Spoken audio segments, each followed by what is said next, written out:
మాకు సమాచారం ఎప్పుడొచ్చిందంటే 7వ తేదీ 10 గంటలు 9:30 టైం 10 గంటలకు వచ్చిందండి. వచ్చి వెళ్లి చూసేటప్పటికి ఆ పిల్ల కళ్ళు తెరిచి బెడ్ మీద పడిపోయి ఉంది. మరి మేము ఇక్కడి నుంచి అక్కడికెళ్ళేసరికి 2, 3 అవర్స్ పడుతది. ఈలోపు ఏమైందనేది మరి మనకి ఇన్ఫర్మేషన్ లేదు. వాళ్ళ ఫ్రెండ్స్ అందరూ వచ్చేసారు. వాళ్ళ ఫ్యామిలీ మెంబర్స్ అందరూ అక్కడే ఉన్నారు. మేము వెళ్ళేటప్పటికి వాళ్ళు ఎప్పటి నుంచి ఉన్నారో మనకు తెలీదు. వాళ్ళు జరిగాక వచ్చారా, జరగక ముందు వచ్చారా కూడా మనకు తెలీదు. అంటే ముందు సమాచారం ఇచ్చాడు, చేసాడేమో కూడా మనకు తెలియదు. మొత్తానికి మేము వెళ్ళేటప్పటికైతే మాత్రం వాళ్ళందరూ పకడ్బందీగా రెడీగా ఉన్నారు. వీడిని ఒక రూమ్‌లో పెట్టి ఆ రూమ్‌కి కాపలాగా వాళ్ళంతా ఉన్నారు. అంటే వచ్చిన వాళ్ళు ఎవరైనా ఆవేశంలో చేసుకుంటారేమో అన్న ఉద్దేశంతోనేమో మోస్ట్‌లీ వాడిని ఒక రూమ్‌లో పెట్టి ఆ రూమ్‌కి కాపలాగా ఓ నలుగురు, ఐదుగురు వాళ్ళ ఊరోళ్ళే ఉన్నారు. అంటే కాపలాగా అంటే గూడెం గ్రామస్తురా? లేకపోతే అక్కడ వైజాగ్‌లో ఉన్నట్టు స్నేహితులు, సన్నిహితులా? గూడెం గ్రామస్తులేనండి. గూడెం వాళ్ళ నాన్న, వాళ్ళ అన్నదమ్ములు వాళ్ళందరూ డోర్ దగ్గర నించుంటే వీడు లోపల కిచెన్‌లో కూర్చొని ఏడుస్తూ, నటిస్తూ ఉన్నాడు.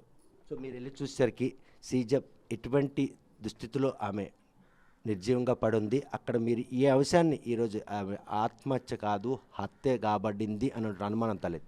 మేము వెళ్ళి చూసేటప్పటికి బెడ్ మీద పడుకోబెట్టి ఉంచాడండి. మెడ మీద ఒక ఇది ఉంది, మచ్చ ఉంది.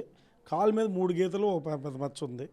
తరువాత ఆమె చీరతో వేసుకుంటే ఈ గొంతు దగ్గర ఇక్కడ చిన్న పుండులా వచ్చింది. ఈ గొంతు దగ్గర నొక్కేసి రక్తం వస్తుంది చిన్నగా.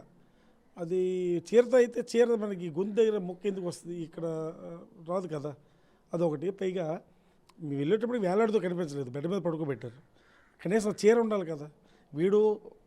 వాడు చెప్పడం ఏంటంటే ప్రాణం ఉంది ఏమో అని చెప్పేసి నేను ఇప్పాను అన్నాడు. సరే, దీన్ని పీక్కున్నది ఇప్పాడు, మరి ఫ్యాన్ కొన్నది ఇప్పా, అంత గబుక్కుని ఫ్యాన్ కొన్నది ఇప్పుతాడా? అది మా అనుమానం. పైగా కాళ్ళ మీద గీతలు ఎందుకు ఉన్నాయి, ఇది మా అనుమానం. అందుకని మేము వాడే చేసి ఉంటాడు. పైగా వాడు ఎప్పుడు కూడా దీన్ని పెళ్ళి అయినప్పటి నుంచి వదిలించుకుందామనే ఒక రకమైనటువంటి ధోరణిలో ఉన్నాడు. అంటే వదిలించుకున్న ధోరణిలో ఆయన డిమాండ్లేటి, ఆ డిమాండ్ల నేపథ్యంలో ఆయన చేసినటువంటి ఆ చిత్రహింస భరించలేక ఆత్మహత్య చేసుకుంది అని నమ్మబలికించేందుకు ఆయన చేసినట్టు ప్రయత్నం ఏంటి? వాడు ఫస్ట్ నైట్ రోజు నుంచే వాడు డబ్బులు కావాలి మాకు సార్, 3 లక్షల రూపాయలు బైక్ అడిగాడు, ఇచ్చాము. తర్వాత ఏసీ అడిగాడు, ఇచ్చాం. వాషింగ్ మిషన్ కావాలన్నాడు, ఇచ్చాం. మిక్సీ, ఫ్యాను, గ్లాసులు ఇలాంటివన్నీ కావాలన్నాడు, అవన్నీ ఇచ్చి వచ్చాం.